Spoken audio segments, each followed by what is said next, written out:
কাল বৈশাখ মাসের হঠাৎ করে আসা এক বৃষ্টির দিনের অন্যরকম অনুভূতির জন্ম হলো। আমি আর বাবা দুজনেই আমাদের মুদি দোকানে ব্যস্ত ছিলাম। হঠাৎ করেই আকাশ কালো করে ঝুপঝুপিয়ে নেমে এলো বৃষ্টি। দোকানের কাজ ফেলে বাইরে চলে এলাম, যেন ছোটবেলার সেই সরল আনন্দটা ফিরে পেলাম। বৃষ্টি তো এর আগেও অনেক হয়েছে, বৈশাখের এমন বৃষ্টি নতুন কিছু না, কিন্তু আজকের বৃষ্টিটা ছিল একদমই আলাদা।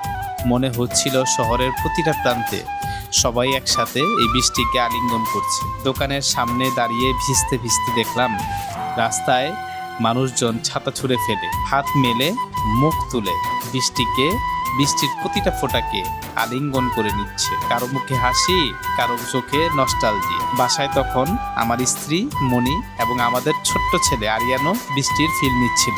ফোনে ওদের সাথে কথা হলো। মণি বলল, তুমি ভিজতেছো, আজকের বৃষ্টিটা খুব সুন্দর লাগছে।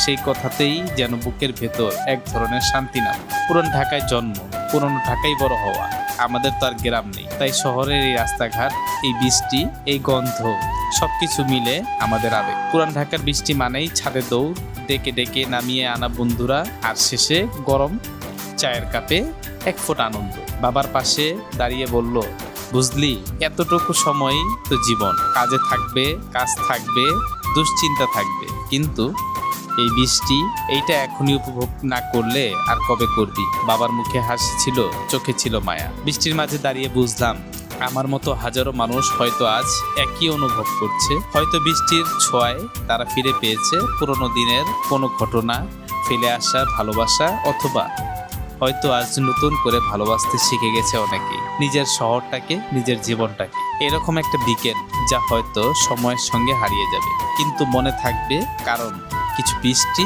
কেবল শরীর ভেজায় না, মনটাকেও ধুয়ে দেয়।